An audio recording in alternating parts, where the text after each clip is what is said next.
मेरे दोस्त, किसान ने अपनी जमीन पर एक बोर्ड लगाया है कि यह जमीन बिकाऊ नहीं है, कृपया करके दलालों से सतर्क रहें। ऐसा किसान को इसलिए लिखना पड़ा है क्योंकि दलाल इतने एडवांस हो गए हैं कि किसी की भी जमीन किसी को बेच देते हैं और जिसकी जमीन है इसको पता ही नहीं चलता। अब बात यह है, ये किसान पथ हाईवे निकल गया है बगल से, तो जमीन आसमान भी छू रही है, पूरा जलवा बना दिया है।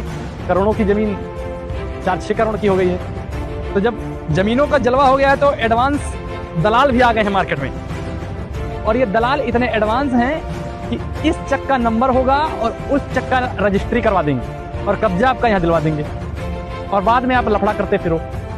इसीलिए एक किसान ने इतना बेहतरीन जुगाड़ बनाया कि भैया जमीन हो गई है बहुत महंगी, रिस्क ले कोई फायदा है नहीं, इससे बढ़िया 1000-2000 रुपया खर्चा करके जो बोर्ड लगवा दो, क्योंकि दलालों के ऊपर अब कोई विश्वास नहीं, क्योंकि दलाली भी अब बहुत वजन किस्म के लोग करने लगे हैं, समझ रहे हैं, जिनके ऊपर मतलब पॉलिटिकल पावर का संरक्षण है।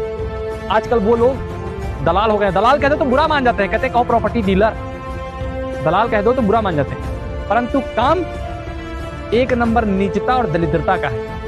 किसान की जमीन को जबरन दलाली करके 50-50% दलाली खाने वाले लोगों को मैंने अपनी आंखों से देखा है। चलिए, बिना दलाली के मतलब कोई काम नहीं हो सकता, ये बात तो ठीक है। अगर इस जमीन को बेचना है, इसमें दलाल नहीं लगेगा तो ये जमीन बिकेगी नहीं, ये बात तो मैं मानता हूं।